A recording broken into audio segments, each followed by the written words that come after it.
Joining me now on the Knicks Film School Podcast, a returning guest, someone I am always honored to speak to. I think the first time I reached out to her was for some insight on Victor Oladipo, back when Victor Oladipo was like a thing that might happen, and a max contract and all of that stuff, which has since gone by the wayside. And then we talked about Miles Turner, and now we're here to talk about, I don't know, some other stuff. She is as good a writer as you will find out there. And she also has a spectacular podcast of Indy Cornrows. Caitlin Cooper. Hello. Hey, I'm glad to be back and glad to always be talking about Pacers that never turn out to be Knicks. So you remember the Oladipo thing, right? Yes, I do. As a newsletter, and we did an email Q&A. Yeah, it was, oh my goodness. Okay, we're going to go back for a second. It was, the Strickland, shout out to the Strickland. They do fantastic work covering the Knicks. I was like doing a guest column for them once a week. And it was the idea with behind the column was like, I would have an email exchange with someone about a topic of pertinence. And I was like, oh, I'll reach out to Caitlin, talk about Victor Oladipo. And you were like, yeah, I don't think that's going to happen. And I'm like, yeah, I don't think it's going to happen either. And that was fun. And then we talked about, how long was that? Was that 3 years, 2 years? Yeah, it was after the bubble. It was in between the bubble and last season. Yeah. Everything blends together in Pacers time because there's been so many different coaches and so many different, people on the roster. That's true. I mean, it's funny. I was reading. Oh yeah, I was reading I'm going rogue right away. I was reading, I think, your Johnny Davis piece, and you were referencing like the Collison Oladipo crew with what was the guard that would come in and like was very good defensively? Corey Joseph. That's it, Corey Joseph. Yep. I was like, man, that's bringing me back. The film room all-star, Corey Joseph. Every team has to have a film room all-star. Like Frank Ntilikina, that was one of the reasons we loved him, because he was indeed a film room all-star. Yes. Not a real life all-star, unfortunately, for the Knicks and their fans. And then we talked about Turner. I probably like before the deadline last year. That didn't happen, and then he injured his foot. So harbinger of wonderful things. And now Malcolm Brogdon, how you doing? What's going on? Yeah, I've seen those rumors pop up. It sounds like, and from you guys' perspective, are you under the impression that Malcolm Brogdon is the backup plan to Jalen Brunson for the New York Knicks? Like if they do not get Jalen Brunson, then they will come knocking for Malcolm Brogdon. So this is really interesting because I think obviously it's not like they've tried to hide it. As we were just talking about a minute ago, they hired the man's father, although there's connections with Tibbs, and there's probably other reasons for that, but neither here nor there.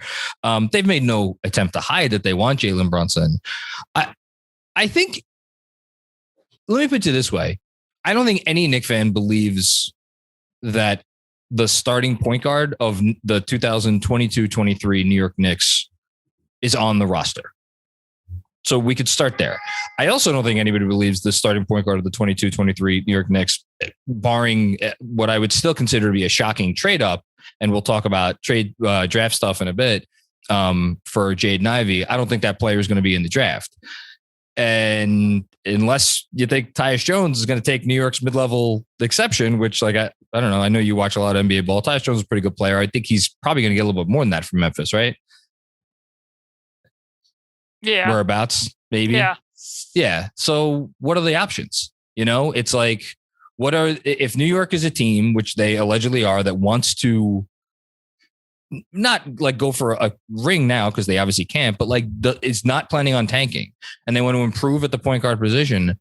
You tell me, where else are you looking for like obvious point guard trade candidates out there on the market? I trust me, I've thought about this a lot, and I don't really have anybody else. And that's why I think that like kind of he's there is perpetuating a lot of the Brogdon stuff, but also like, that's what I want to talk to you about is like, are they looking to move on from him? And that's one of the things I'm curious about. Yeah. I mean, they don't give they didn't do like a regular exit interview with Kevin Pritchard when the season was over, similar to, I know what the situation is with the Knicks and not having that. Kevin Pritchard did talk after the draft lottery, and it feels to me like they're really leaving their options open, which I think is the correct approach. I mean, even just in the draft, the ability to, and he was very clear that, we got the number 6 pick, but that doesn't mean that's where we're going to pick, as in we could move up, we could move down. Rick Carlisle, just from his perspective, always speaks very highly of Malcolm Brogdon. We'll say he's a game changer, talks about liking that they can have 2 point guards out on the floor. But I also think that Rick Carlisle is always very careful with his words for the most part, and sometimes has a reason for why he's saying things. So you can read into that as you will. But from the Pacers perspective, if you look, like, Malcolm had a lot of injury issues this year, as he has the prior 2 seasons. So I think he only played 36 games this year. Started out with, it wasn't a hamstring issue, but it was like a fascia issue, connective tissue around the hamstring, missed time early. And then the Achilles thing pops up, to the point where right before the trade deadline, they kind of decided, hey, we need to shut you down for a time. We're going to shut you down for 10 games.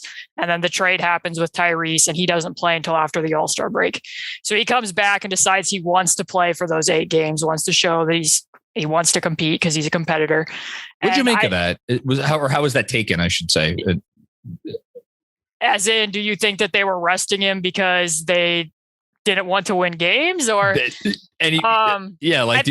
I think it was mutually beneficial to an extent. I think that Malcolm is a competitor, wanted to come back, show it he could play. And then at a certain point in time, when they were probably looking at where some of the rankings were and that they were jockeying with position for the Kings and a couple other teams that could potentially move up, they just decided, hey, let's not risk your Achilles. Let's just go ahead and let you sit the rest of this time. But I mean, he said when the season was over that he feels good and is healthy and is prepared to come back next year. But it's when you look at what injuries he's had over the last 3 seasons, it's a little bit concerning because they're never the same thing, and they always build as the season goes on. So like before the bubble, he had like it's a muscle that goes from your thigh to your hip that had like a slight tear in it. I love that muscle. It's a good muscle. Yeah. I don't know the technical term for it, but so don't ask me any of these medical questions. If there wasn't the hiatus, he probably would not have been able to play in the playoffs. But because the hiatus happened, he was able to come back and play. Then the next year under Nate Bjorkgren, they go on the play-in tournament, and he's out for an extended period of time with a hamstring. But he did play in the play-in tournament, and then this year the Achilles injury pops up. So like from the Knicks perspective, I might be a little bit concerned with like a Malcolm Brogdon Tibbs pairing, because it's pretty clear to me, especially in the Nate Bjorkgren system, that he was playing too many minutes to start the beginning of the season. So, and that he needs to have a lesser load. I don't think he can be the guy like at the beginning of this season. His numbers in terms of time of possession, touches were comparable to what Luka did with Rick Carlisle in Dallas. Sure. Yeah. I don't think that's too much for him to be doing with the amount of injury history that he has and how he wears down. But back to those games with Tyrese, which is the real point of this long ramble. No, I want to get back to some of this other stuff too, but keep going. Yeah. The net rating when those two were on the floor was not particularly good. They got outscored by 17 points per 100. And that was only like a couple hundred minutes. So you got to take it with a grain of salt. And there's a lot of context that needs to go there. Obviously, Brogdon had not played in a very long time. He was on a minutes restriction for the first couple games, then sat out the second night of a back-to-back, and then ended up sustaining a concussion during the period of those games before he came back and played again. And also, like, they did play some better teams. I think they played like 4 or 5 top defensive teams over that period. But But from what I recall, like it wasn't there, because I know Jeremy listened to you talk about this. There was some friction, right? Between maybe not friction, it's the wrong word, but how would you describe it? Yeah, I mean, I think they both were very congenial, I guess I would say, when they talked about it publicly. I don't think that they're opposed to playing with each other. Just stylistically, they're somewhat diametrically opposed. Like, I see a lot of people talking about, oh, the Pacers traded for Tyrese. That means they need to get rid of Malcolm because there's a lot of overlap there. I don't think they're very similar players. Like, Tyrese more relies on like the quickly floater game, the lob pass combo, the skip pass. Malcolm Brogdon is very methodical, whereas Tyrese really wants to get the ball up the floor. Like the minute, even if off opposing teams make, he wants to get it and push. Whereas Malcolm's more kind of a walk it up guy, play, like I said, with a methodical approach. And you could see that kind of push and pull when they were on the floor together, especially during fourth quarters at times.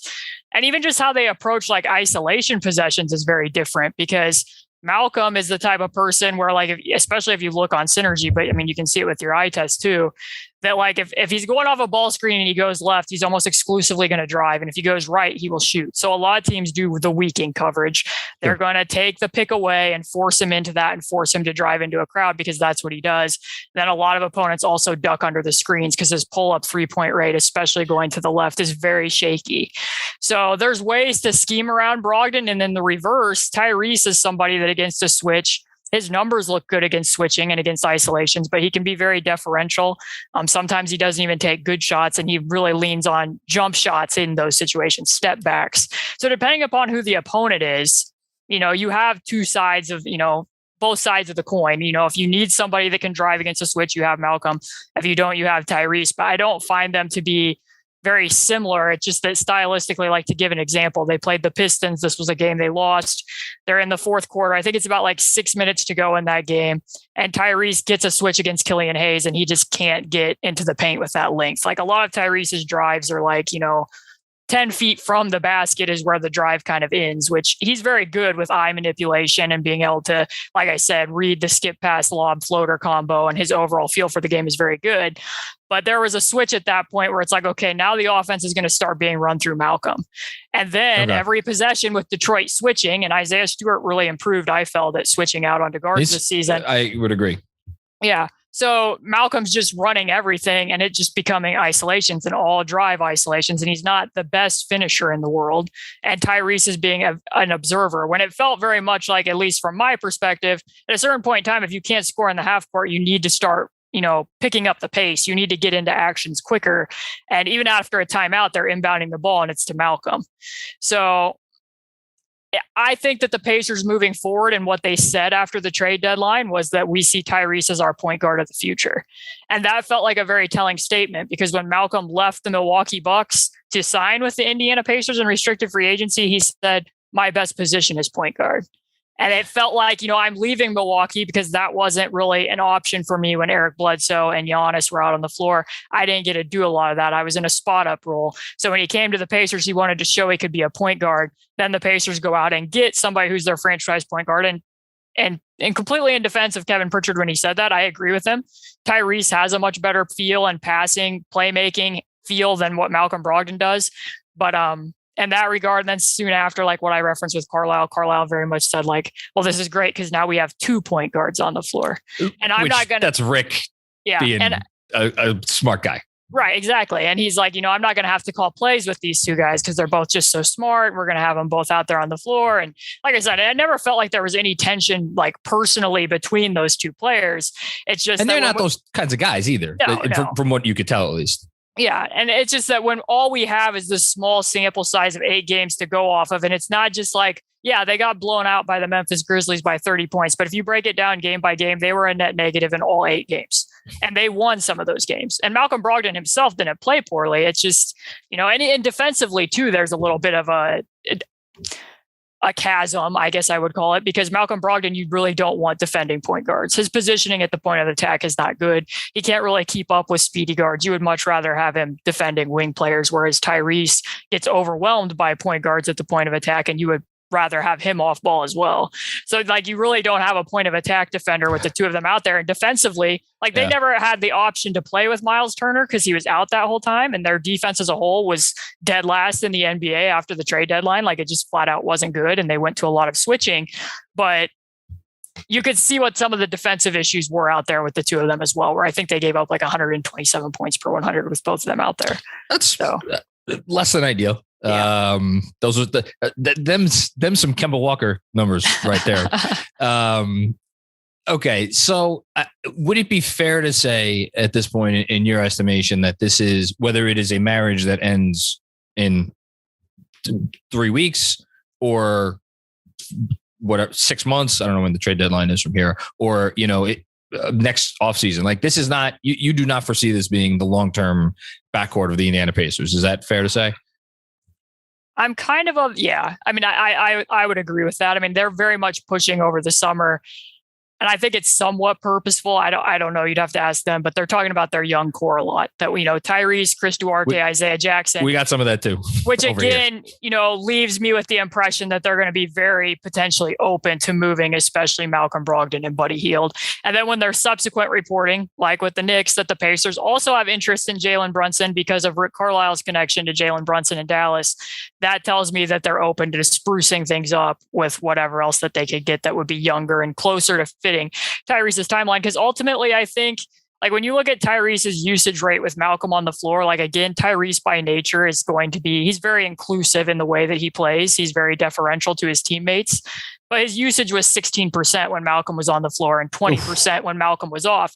And again, like, just looking at the numbers, like, of everybody in the NBA who averaged over 5 minutes of time of possession, which is like, I think around 40 players, the only person who averaged a lower usage among that group than Tyrese was Kyle Lowry. So, like, you can't pin that all on Malcolm Brogdon, but if you're going to try to figure out and be all in on Tyrese and let's find out what he can be he an all-star for our franchise? Can he be a franchise player? Then it makes sense, particularly next season, from what I'm hearing from the draft intelligentsia, that next year's draft is going to be very deep. Yeah. That if you're not going to be that good anyways, why not find out? And this is, I'm curious what you think about this, because this is something that I always struggle with, where it's like, so a guy like Tyrese Halliburton, there's the talking points of like, once we get Brogdon out of the team, it will open the door for more of Tyrese Halliburton right now.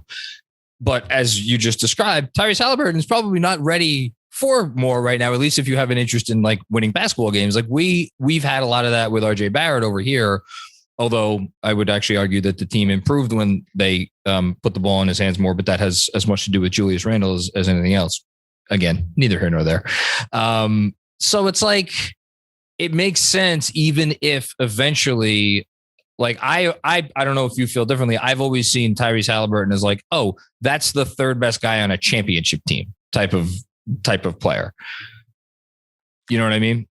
Yeah. I mean, I want to see more of what he's going to be willing to do, because there's moments where he does it. Like, they're up in Boston and he has almost nearly a perfect game and he gets a switch against Al Horford and Al Horford surges out to him and he attacks and he has that low gather and that craft and he draws a foul, and it makes you think like, wow. And his numbers were sparkling during the times where the Pacers were there. So that's in part where I do want to see it. Like, if it was just me and I'm the Pacers making a decision, and you want to be good next year, I think that Malcolm and Tyrese can play together. There would just have to be a slight change in mentality from both of them, where Tyrese realizes like, I'm Tyrese Halliburton, and Malcolm Brogdon realizes like, hey, it's actually good for me to play with him because it's going to take some of the load off of me. And I'm actually really good playing second side. I'm good on secondary pick and rolls. I'm good at slot drives. Yeah. And do more of that. But like, when you look at the numbers, and Instat can be a little bit different than Synergy, but like, his pick and roll frequency really didn't change from pre-trade to post-trade. And we don't know, is that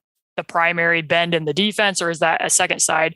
I don't know that completely, but I did see a lot of Malcolm Brogdon initiating the offense. I just think that would need to change a bit. But ultimately, I think if I were the Pacers, I would land on the side of Malcolm's going to be 30. Tyrese and Chris and Isaiah Jackson are all currently under 25. Chris will be turning 25, or just did. I don't remember when his birthday is, but close to it. It's not a young second year player. From a timeline standpoint, it just makes sense to me. And it's kind of the same opinion. And I'll get it from you guys about the Knicks. It's kind of like, why? Like, for what reason continue on with that? Like, especially if right now, if you're telling me that a team would be willing to give the Pacers a first round pick this year or next year for Malcolm Brogdon, I think you probably do that. So that's the thing. I think, like, there's two conversations that I have with myself, because I talk to myself about this stuff a lot, which is like, on one hand, I know Malcolm Brogdon is in a lot of ways the perfect Tibbs point guard. In some ways, I almost look at him as like a better version of Elfrid Payton. And the fact that he stuck with Elfrid Payton, and there may have been some other reasons for that, which again, we don't need to get into right now, but like, Elfrid Payton wouldn't just turn on any Knick game from the season not this past year, the year before that. And it's like, you're going to see a guy who's like, this person should not be a starting point guard in the NBA. And it's not like they didn't have some other options that they could have gone to, but Peyton did the things that Tibbs needed a Tibbs point guard to do. He drove the lane relentlessly. He got in there for rebounds. He at least most of the time made the offensive player work, even if he was not great about getting around screens and whatnot. But like he did the things. And the one thing he didn't do was shoot. And like you go over to Brogdon, big guy can, do some of the same things. He drives a ton, from at least from what the numbers suggest. And as you were just talking about before, the shooting, is Malcolm Brogdon a good shooter? I don't know the answer to that question. Yeah. So when you look at his last season in Milwaukee before he came into Indiana, that was the 50-40-90 year. Yeah. And when you look at the numbers, like 73% of his threes were off the catch that year because he's just playing off of Giannis's, inverse gravity. Like very few. Like I think I looked up this number before I hopped on here. 81% of his 3-point attempts that last season in Milwaukee were wide open. So he basically had no contested threes. Now he comes to Indiana, and because he's on ball, he's taking like a much higher share of his threes off the dribble, which he's just not as good. Like sometimes, especially if he's going left, his pickup isn't always clean. He wants to get in an extra dribble with his right before he picks it up, and he already doesn't have a very quick release. So that gives guys time, even if they duck under, to kind of still contest it. And he was like, 33% or something his first year there? Yeah, it was like, he dropped by about 10 percentage points in the first season. And again, he's kind of always injured in some way, shape, or form. So you don't know how much that's impacting it. He had like a dislocated finger that season under Nate McMillan that I think impacted his shot to a degree. Then he picked it up under Bjorkgren. Yeah, under Nate Bjorkgren, it did pick up. In part, I think, and I think if you ask Malcolm Brogdon, he would probably say that he missed that he didn't get to his mid-range quite as much that year.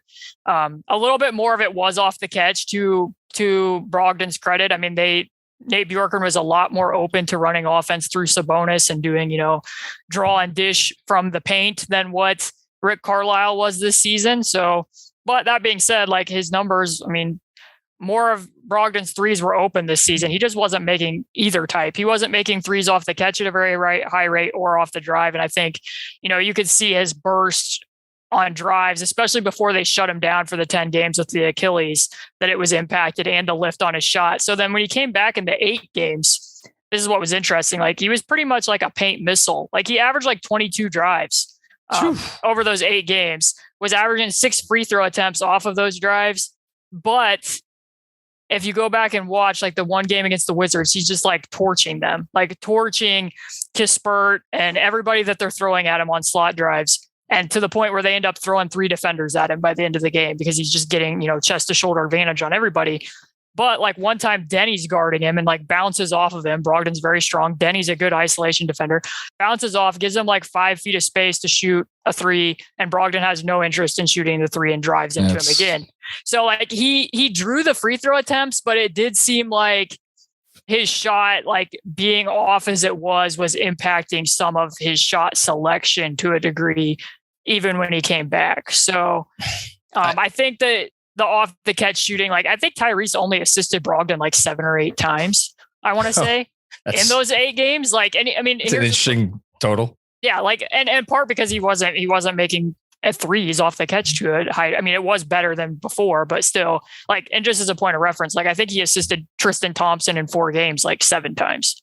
And Tristan Thompson played exactly 4 games for the Indiana Pacers. So we had some similar interesting numbers here between Julius Randle and Mitchell Robinson. It's funny the little nugget you uncover as you dig into this stuff. I mean, I think that if they traded for Brogdon, it would show that Tibbs has a significant weight still within the organization, because I think it's pretty clear that he would like a good starting point guard and one that could, kind of do the things that he wants him to do or wants that from that position. And like you talked about driving 22 times a game over those 8 games, talk about a Tibbs dream. I just don't know. Again, like there's 2 problems here. One is, as you just said, like why? What are the Knicks getting from trading for Malcolm Brogdon? Right? Mm-hmm. It's like I don't foresee him being, any kind of a significant part of like the package for the next guy that whoever they really want down the road. So it's like, okay, you win some more games this year. You take time away from the younger players, but then the other part of it is the cost. And like I said, before the season was even over, I'm like, whatever the Knicks draft pick is, if they don't jump up, that pick, Evan Fournier to Indiana for Brogdon, it's the most obvious trade that I could see. And since then, I think I've maybe come off of that a little bit, and I'm more like, two of the Knicks lesser wanted contracts. I think they like Fournier. And there's some other guys that they would like to get rid of more. And if they are giving up, the 11th pick, I mean, from your perspective, whatever the salary is, it is. That's probably less interesting. Do you think the Pacers would do that trade? I would imagine, from my perspective, it would be silly not to, but I don't know if you have a different view. No, I mean, if the Knicks are offering you a first round pick this year or next year, I think you do it. I mean, especially number 11, because the Pacers have number 6. It's potential that they could package both those together and move up if they really like somebody.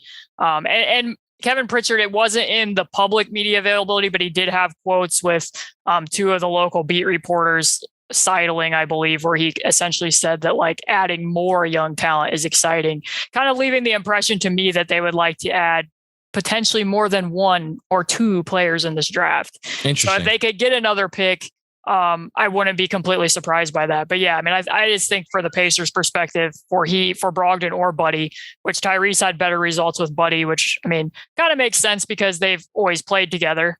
Tyrese has a lot more experience playing with Buddy than he did with only 8 games of Malcolm Brogdon and no training camp. But like, just for point of reference, Tyrese's usage rate did not change in the minutes with Buddy. It didn't go down a bunch like it did with Brogdon. And also, they actually outscored opponents when Tyrese and Buddy were on the floor and Brogdon was off. Really? Very, very slightly, they were a positive, which says something because they were not a good basketball team. I know. You know what? I think Buddy Hield gets a bad rap. I think Buddy Hield is, I don't know if I'd call him like the perfect 6th or 7th man for the NBA today, but he's certainly an expensive one. But like, he has a definite NBA skill and he knows how to use that skill really well. And that's a good thing to have. I think, I mean, I don't, it's not a great contract, but I don't think it's a terrible one either. Well, and he showed some secondary skills for sure that he wasn't really doing in Sacramento. The spacing was a little bit different. I think the ways that Rick Carlisle used him opened him up a little bit more. And because he had the greenest green light and was starting, which was clearly important to him in Sacramento, he got to have the starting role and do what he wanted to do. That when he was in pick and roll situations, he was a more frequent passer. He could do stuff from slot drives and be a connective passer. But in the back of my head, it's kind of like when you feel good about Buddy Hield, it's probably the time to trade Buddy Hield. I like that. I'm trying to, before we move on from Brogdon, because you brought up the usage rate and how it was very high or has been very high at times in Indiana.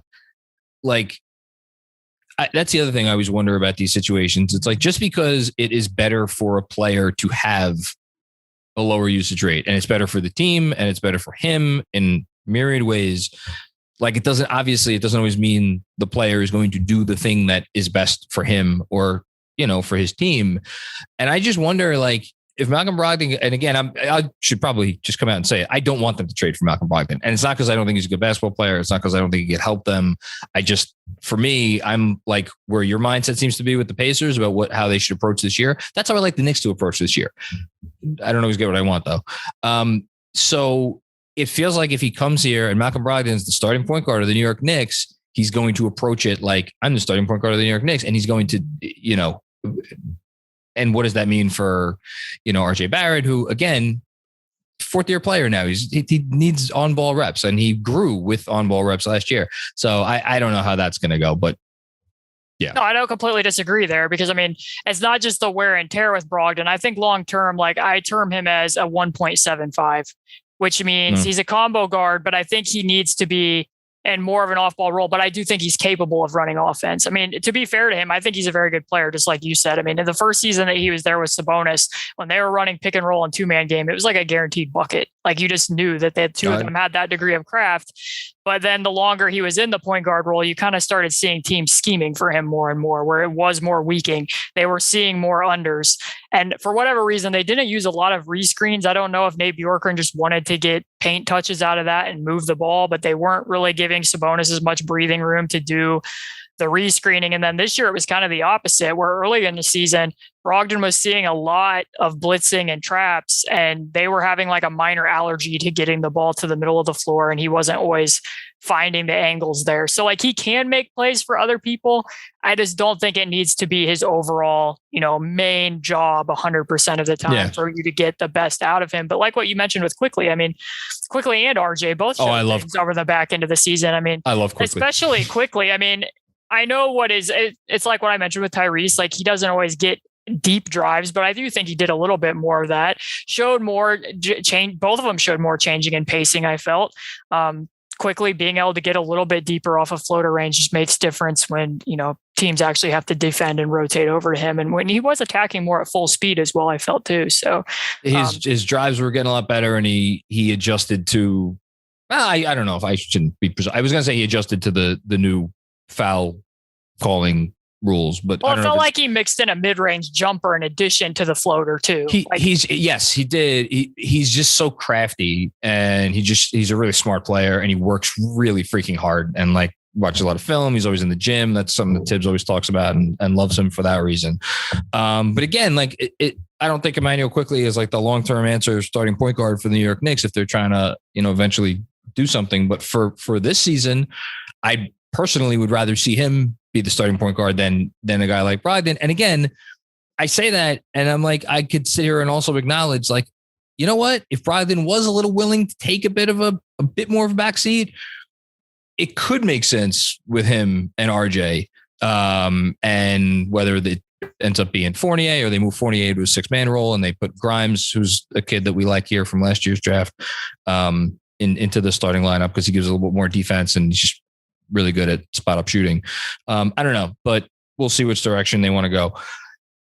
Miles Turner, we don't need to have a long conversation about because we already did that once, and I just don't think he's that interesting. Is he going to be here next year? Like, I shouldn't say here. Is he going to be there with you next year? Yeah, so he's entering a contract year, which I think is the biggest swing element in that decision making. I would imagine that if he isn't going to sign an extension, that you probably need to look at moving him because, you don't want to lose him for nothing next year. And in part, like I'm somewhat biased on this, that if he isn't going to sign an extension at a reasonable number, I think you kind of just need to get that done potentially because the Pacers have had so many segmented seasons the last 3 years between like, well, we need to bring Victor back so that he can rebuild his value, but we all know he's not going to be here long term. Last year, like they already know that TJ and Karras are going to be hurt for the beginning of the year. And then within like, the first month and a half of the season, it comes out that they're shopping pretty much everybody. So it's just a waiting game of, okay, well, whoever's going to be moved, let's move them. And then this new regime comes in with Tyrese and Buddy. And then it's like, well, maybe Brogdon will play, maybe Miles will play, maybe they won't. Like, I would just like to see them enter next season with whatever the roster is going to be, to field that roster and be like, I'm not saying that you as a GM wouldn't make changes if you need to, but it's felt very much like they've been somewhat on the fence the last 2 years. Like we're running this back because we have another coaching change and we don't really like the offers that are out there. So we're going to try to make it work. But once we see a deal that we like, we're going to make a move, which I understand from a front office roster building way, them being patient and waiting for the Kings to get impatient was smart business, but it works to a certain point. Yeah. Unless you end up at a place like the Knicks are at right now with our starting center, Mitch Robinson, who can just walk to any team that has cap space that he would like to. And there's not a blessed thing that they could do about it, whether they, work out a sign and trade for an exception or something that will, but that's like, they shouldn't be in this position. And the Pacers, it sounds like, are potentially, if they don't figure something out, a year away from being in that position with Miles Turner. And the interesting other parallel here is like last summer probably would have been the time to shit or get off the pot, excuse my French, with Mitch, but he got hurt and he didn't play for the last however many games. And now here we're sitting with Miles Turner and it's like, oh, look what happened. Like what? I don't even know what his trade value. I legitimately have no concept of what his trade value is. Exactly. Because that's what I was going to add in, because in the back of my head, or just like from a coverage standpoint, it's like, it'd be nice to know what this roster is going to be and that you're going to start with whatever roster you're going to have. But exactly what you just said, he didn't finish the end of the season. Like I believe in Street Clothes had the average games missed for people with a stress reaction in their foot was 20 games and Miles missed, I believe, 39. So it was a lot more, but again, we don't completely know. Like I believe they said that Miles was ready to play, but then there was some back-to-backs at the end of the season that he wouldn't have been able to play in. So it was kind of like, what's the point? And also in the grand scheme of things, what was the point? Because you really don't want him to come back, injure that foot, and then, if you do want to trade him this summer, then the trade value really is completely tanked if he goes and it's... Oh, if he gets another... Yeah. Yeah, if it becomes like what TJ Warren's situation is, then you both put yourself in a bad spot. So, but in Miles's case, like, I do think in the back of my head that if he does come back next season and he can show, look, everybody, I'm healthy. Both of my feet that caused me to miss time at the back end of both the last 2 seasons are fine. And also I'm playing solo 5. Tyrese Halliburton's a really good playmaker. And what we've seen from the Pacers with Goga Bitadze and Isaiah Jackson is both of their 2-point percentages were higher and their jobs were easier with Tyrese on the floor than when he wasn't on the floor. So if Miles can be a little bit more productive in those minutes, even if he doesn't sign the extension, then maybe it's a case like Victor Oladipo where, hey, because we brought him back and went through that little bit of pain, waiting, for the right deal to materialize, we did get better value than we otherwise would have been. So I could understand a measured approach, but at the same time, like, it's kind of like with Malcolm and Buddy. It's how much better are these players going to make the Pacers? Are you actually going to be a playoff team or a frisky play-in tournament team who could make the playoffs? Because if not, like, I think it's time to try to get draft picks and get other young players that fit well with this core, even though Miles is younger. Like, Miles is only 25 and they have a lot of defensive issues and he would be an upgrade in that area. Like, he will be part of the defensive solution. I don't know if you guys feel the same way about him as we feel about, well, I definitely don't think you feel the same way about him as we feel about Julius over here, but like, Julius is only 27, it's not like old, but he represents like this certain direction. And Obi Toppin, who again, similar to Chris Duarte and you guys, was older for a rookie. So he's not exactly a young man either, but like, he's kind of like, okay, let's get to the point already. Let's stop like spinning our wheels. But then the other part with Turner that's interesting to me is like, thinking about the interview that he had with The Athletic last year and talking about that he wants this and that for his role. Like, I don't know, would it be I'm trying to think, would that be a good thing for Indiana if he got more of an opportunity to do, I don't know, what does he want to do on ball? But does that increase his trade value? Does who knows? I'm in curious. exit interviews, he was very adamant that like, I think he had, this is me paraphrasing because I don't have the direct quote in front of me, but it was like, people forget that I'm very comfortable at my natural position, which like, I get it. Like, everybody has the right to feel what position they're stronger at. I mean, the Paul George whole situation with the Pacers, he didn't want to play the 4. Larry Bird wanted him to play the 4. I understand why Paul George didn't want to play the 4. So like, I don't begrudge Miles Turner that he wants to play the 5, but at the same time, like, also, this isn't the first time he's played the 5. So I don't think that I've completely forgotten what he can do at the 5. Like, I see him play minutes at the 5 every game. And I also, the last 3 playoff series that the Pacers were in, he started at the 5. Like, Sabonis was not the starter. He wasn't in the bubble.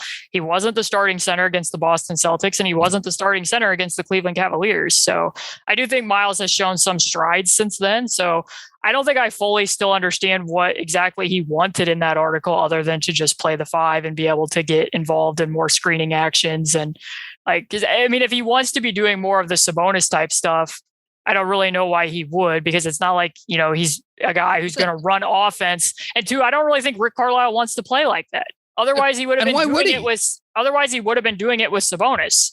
I mean, it took like the first 20 games of the year for them to be doing more with elbow touches and post ups and more triangle like concepts that make sense and open up not only Sabonis's game, but especially when they started the season without Karras and without TJ Warren as scorers. And, Brogdon and Karras were kind of ships in the night in terms of being injured one after the other. Like, it made sense to be doing more point Sabonis, more, triangle concepts with Sabonis. And it took a while for them to even get to that. So if that's something that Miles wanted, like, I would kind of think, well, Rick didn't really want to do it with the 2-time All-Star. So I kind of doubt that he wanted to do it there. But I think his main complaint was he just wants to be able to play at the 5 spot where he gets to be the screener instead of being in the corner as much. And in that regard, like, his strength is not finding his own usage. So if he is involved more in the action as the 5-man screening for Tyrese, and Tyrese is the kind of passer that he is with the degree of eye manipulation and feel that he has, I think it is realistic that he could produce at a somewhat higher level next year than what he's done in the past. That's what I was getting at. And then maybe that does bode well for his trade value. I don't know. I can't imagine. I would be surprised if there was a trade this summer, because again, I I can't see that like you guys agreeing on a value that some other team would like, and it not. And being it's tough to know what the value would even be. Like I think Michael Scott at Hoops Hype said that there was some rival GMs, which take it with a grain of salt. Anytime it's like rival GMs, but some people thought that the Pacers could still potentially get a non-lottery first right now for Miles. I felt whenever we talked on our last conversation that realistic value, or I felt fair value, was what the Magic got for Aaron Gordon, which was a young player and expiring deal. I think at the time, yeah. I think, but now, teams haven't seen him play because of the foot injury and probably don't know the complete extent of that. Miles, like Brogdon, says that he's healthy now and is prepared to play next season. So it'd be interesting. Let's talk some draft before I let you go, because you watch a lot of film, and I was reading a few of your draft articles before you came on, and they're really good. They're really, really good. It's funny because this is a 4.5 player. I don't know. It's a 3-player draft. It might also be a 4-player draft, but it might also be a 5-player draft. And then whatever you want to stop at that point, it goes down to 11, 12, 13, some whereabouts. And then there seems to be at that point a place where there's a very, very wide range of opinions in terms of like who's the 14th best player, who's the 16th best player, so you've been looking, the reason I give that backstory is you've been looking at a lot of the same guys that I've been looking at. And I haven't dug as deeply as I would as I would have liked to into all of them so far. But a few guys I do want to talk about who you've done your homework on are Johnny Davis and Ben Mathurin. To me, these are like, they're not polar opposites, but like very different. Yeah, they are. Like they're both shooting guards, right? That's about all they have in common, but about the same size, I think. They both rebound well. That's another thing they have in common. I think that's about it.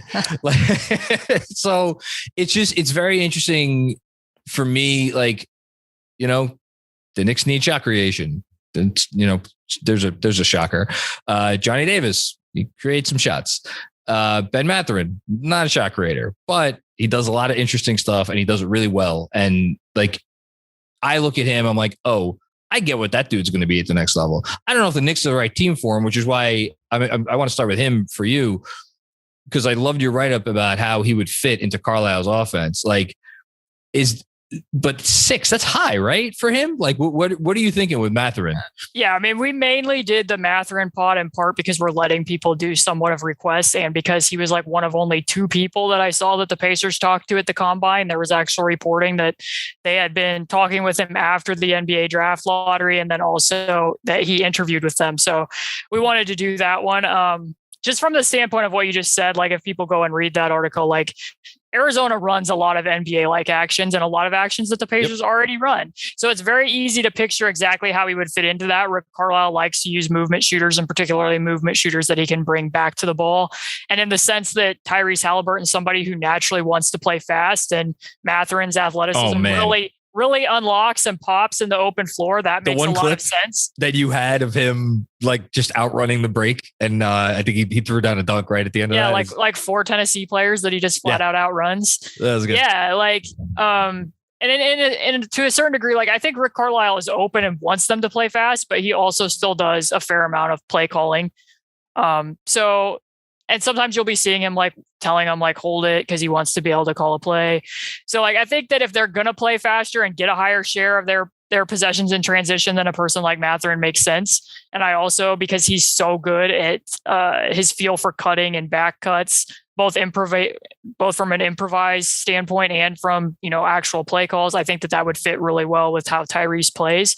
And if you want to see what all Tyrese can do as a primary, then having an off option like Mathurin makes sense. So I think that the way that I termed it on our pods was, and this might apply somewhat to the Knicks as well, is that Mathurin would augment like the ideal versions of who both Johnny Davis and Mathurin are. I think that Mathurin would augment what the Pacers already do. He would augment what strengths Tyrese already has. Whereas with a guy like Johnny Davis, because of what he can do defensively, because of what his screen navigation is, and because he can do a little bit in the mid post, that if a team throws linked at somebody like Quickly or Tyrese Halliburton, then you also have another mode of offense there. And like the Pacers, I won't speak for the Knicks because they have Tom Thibodeau. They have a completely different system. Yeah. They don't have any point of attack defenders. So if you have a guy like Johnny Davis who you can throw and have that degree of screen navigation, that would pair really well with Miles Turner and drop or at the level. And then you could have Tyrese and Chris Duarte doing more off ball, which is where their instincts really shine a lot better than being on ball. So I termed it as Johnny Davis would address more of their weaknesses. So it's really a preference there of what from the Pacers perspective or from the Knicks, I won't speak as much to their actual offensive construction of, which is more important to you, being better at what you already do or evening out where your weakness is and being a little bit better at the end of the floor where you were wretched over the back end of last season. But I think the interesting part with Mathurin for us, it's kind of the inverse because I don't know if you know this, the Knicks cut less than any team in the entire NBA. They don't do it. It's not something.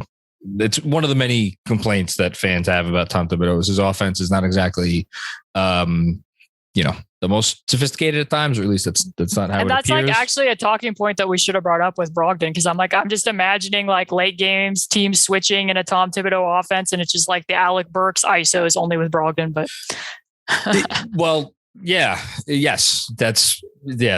that's correct. I mean, that's what it came down to in a lot of games when like RJ was in there, he got some more of those, but yeah, there was way too many Alec Burks. So let's say incidents at the end of the game, at the end of the games last year. And Alec Burks was like, I think he shot like 35% on twos this year or something ridiculous. It was not what you wanted.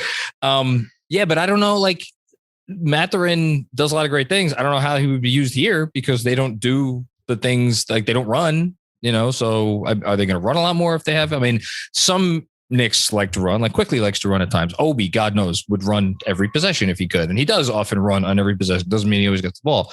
And Johnny Davis is like, when you throw out the Karis LeVert comp, and I don't think LeVert's a bad player at all. I like LeVert. I've said some very kind things about LeVert in the past, but it's like, what is the value of like, shot creation in the NBA with a guy who maybe is not passing the ball as much as he should be? Right. You have to take, and I tried to parse it a little bit in that article. The Wisconsin play context, I think, went into that quite a bit. I mean, they ranked in the eighth. Yes. They ranked in the 8th percentile of spot up shooting, and you could see a lot of times, like in the one possession I used there against Michigan State, that like the corner man's defenders just camped out on the block on the strong side corner for the entire possession. He even tries like a little gravity cut and the defender doesn't move. So, I mean, he was seeing like 2 or 3 defenders every time. Now it kind of becomes like a processing thing, like to use a Pacers reference, like Aaron Holiday was in summer league play and was like putting up box scores where he was like 6 of 25 because they had like no surrounding shooting on that summer league team.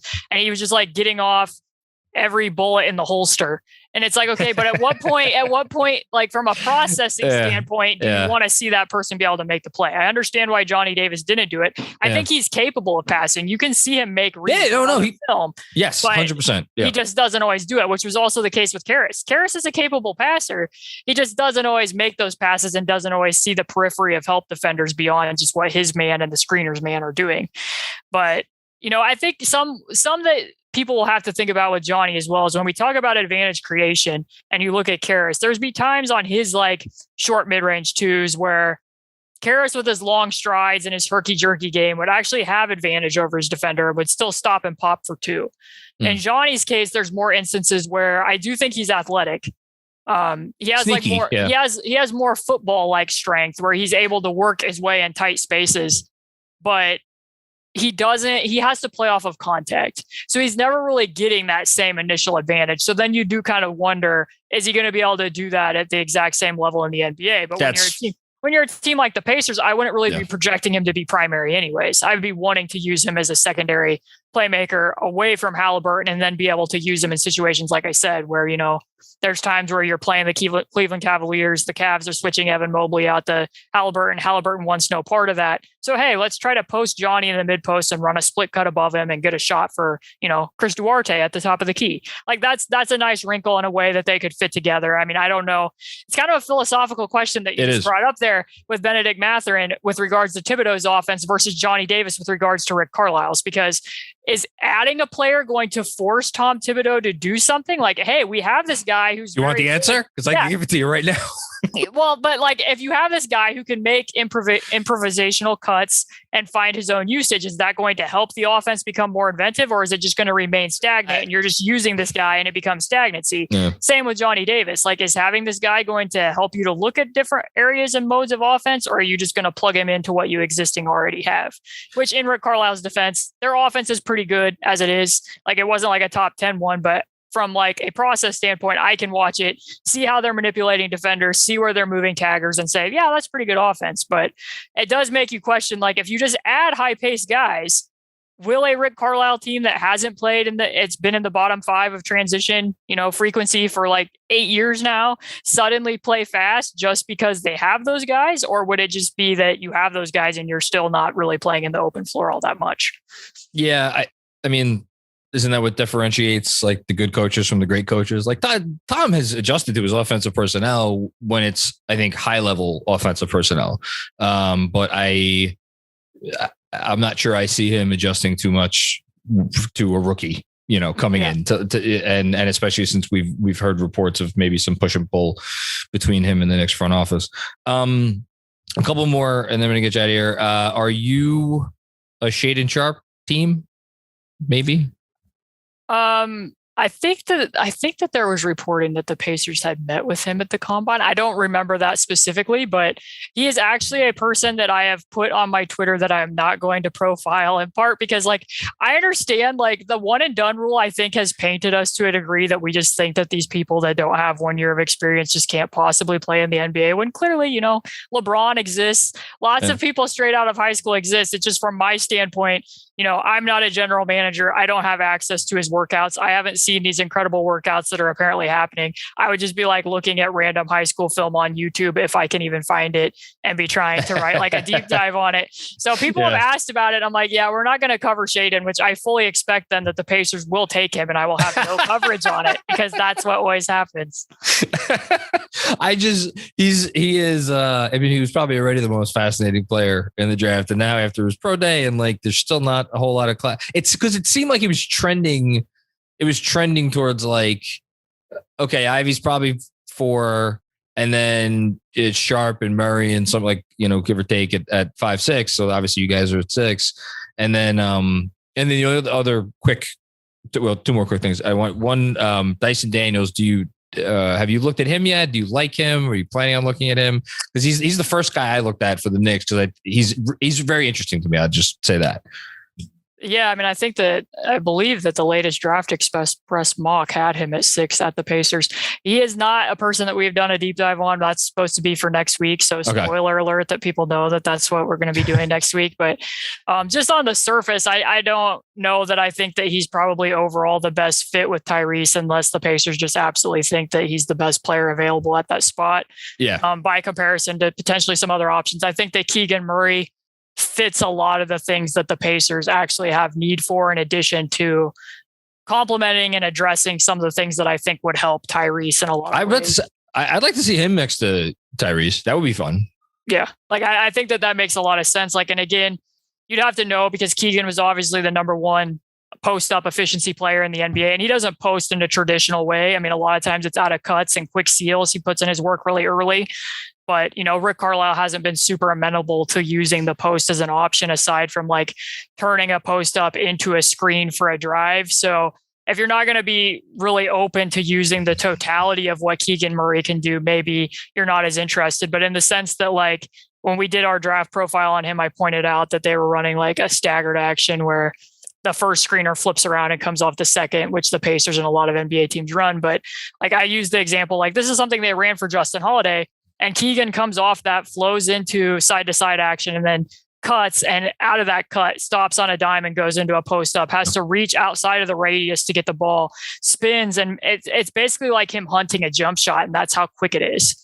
So, like, how many players do you know that can go from coming off screen for 3 to diving into a post up? And in the reverse, if he doesn't get the ball in the post, there's times where like he would come off a screen from his brother at the top of the key. So like, imagine Julius Randle. Well, maybe Julius does do this, but like Sabonis, imagine Sabonis coming out of the post up and being like, okay, I didn't get the ball. I'm going to go fly off a middle pin down and go shoot a 3. Yeah. That's not a thing that happens here ever, but It would be nice if Julius did things when he didn't have the ball. He sets the occasional screen. I shouldn't say that. It's nice of him to contribute in those ways. The very last one I would ask you: do you think you guys will keep the pick or move down, try to move up? Like, you got gun to your head right now. Yeah, I mean, when Kevin Pritchard talked, he referenced the draft in Portland, where I think they made like 5+ trades moving up and around in the draft to land LaMarcus Aldridge and Brandon Roy. So I think that they will be very aggressive if they think that they can get an extra pick, or if there's somebody that they really like and want to move up to see.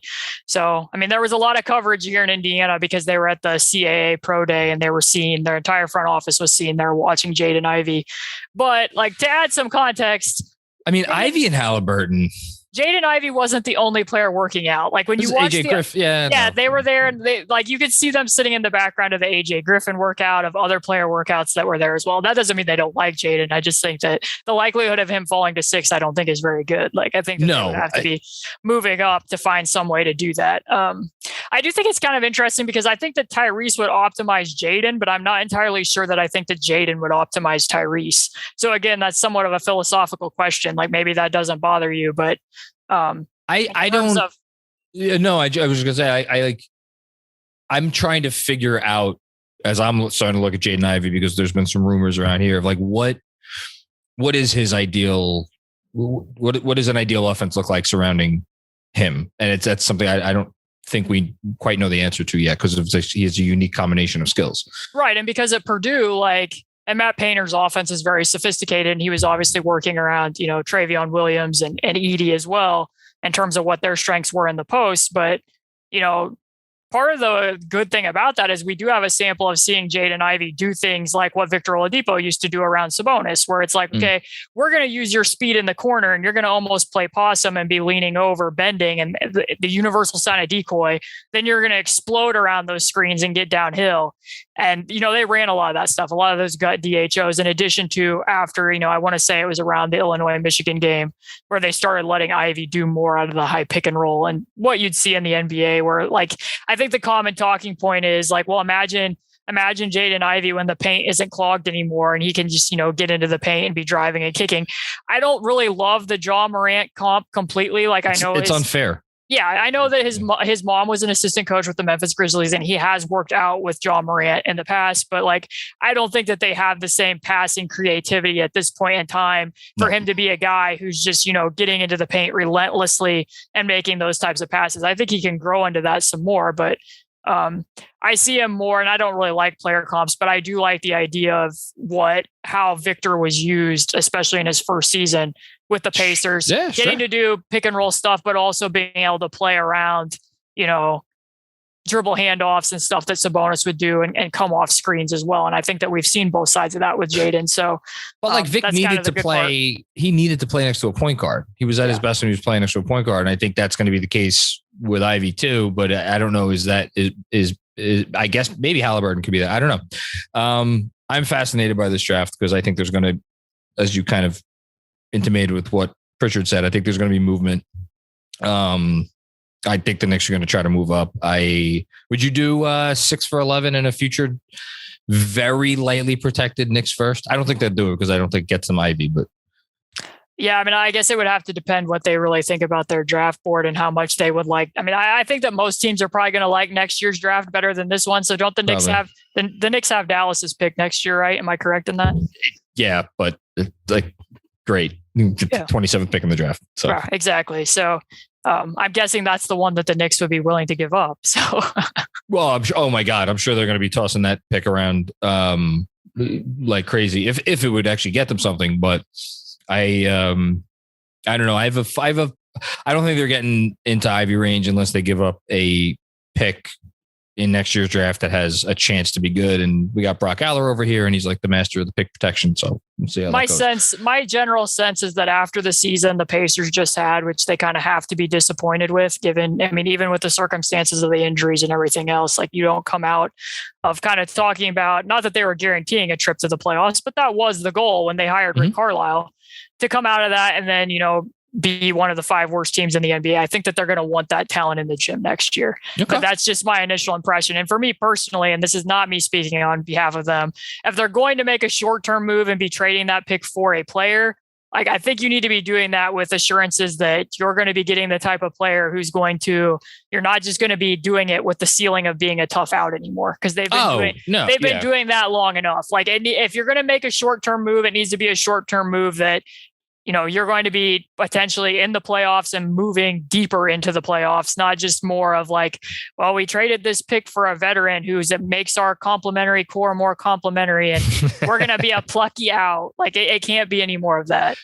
No, the Pacers have been, look, it's more than the Knicks could say for most of this time, but the Pacers have been like a plucky out. It feels like for long enough. And, it's been a decade since the George and Hibbert and all those teams. So which seems wild. That's only been a decade, or that it's been 10 years already. Yeah, no, it feels fast and slow both at the same time, because that's literally the last time they won a playoff series. Oh yeah, that's 2013-14 is the last time they won a playoff series. Yeah, because they took the Cavs to 7. That was such a fun series when they took the Cavs to 7 games. Yeah, and then they went deeper against the Raptors before Paul George was traded, but they got swept by the Celtics, got swept by the Heat, and then haven't been in the playoffs since. So yeah. I'm curious to see what you guys do. I don't, it's funny. I promise I'm not keeping you much longer, but like, you bring up like whether they want to try to win games next year. It's like, you look around the league, especially like a team like the Knicks theoretically should be a team that would at least think about gearing themselves up to have a run at a top 5 pick. I don't think for a second they're going to do it, not intentionally, maybe by accident. It's like, you look around the league, like where's the team? I guess, okay, Orlando. Okay, fine. OKC, are they going to go run it back again with, sitting SGA after the All-Star break? I guess you could pull that trick one more time, but like, how many? Houston, I don't know. There's just not a lot of teams. And exactly, that's kind of the point. Like, even if the Pacers and the Knicks are better, like, where's really where does better get you? Where's the clear spot for upward mobility currently in the Eastern Conference? Like, where are those other teams going? I mean, even if you look at Detroit, I expect that what I saw of them late in the season, that they will be better.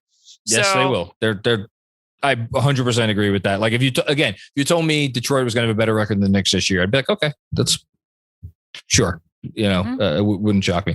I've kept you for far too long. Caitlin, could you, for any very silly person who does not know where to find you and does not know where to read your stuff and listen to you, could you let them know where they could do that? Yeah. So my Twitter handle is @C2_Cooper. I'm at Indy Cornrows, and we're currently all we're doing is draft content there. So watching a sample of games, recording a podcast that goes along with the post. And we have about 2 or 3 more of those to get through for the draft, in addition to then kind of pivoting into second round picks too. So doing second round picks too. Well, I think that the plan that we're doing, we're not going to be doing them like we're not going to be doing them like we're currently doing them. Like, it's not going to be this level of deep insight. It'll probably be like lightning round. Like, we'll do a podcast with several of them on. So, okay. I mean, that's awesome, bro. So again, if you're listening to this and you're a Knicks fan, which if you're listening to this, you probably are, your deep dives are awesome. And it doesn't matter what team you root for. You're going to learn a lot about all of these guys. And I saw you sent out a tweet like 3 days ago, which had links to all of the 5 or 6 or whatever it is that you've done. Yeah. So they're really easy to find. We could just go to indycornrows.com, right? Mm-hmm. Yeah. Yep. So super easy. They'll all be pretty close to the top there. Yeah. And they're excellent. So go check that out. Thanks for coming on. This was fun as always. You're the best. Thanks for having me on again.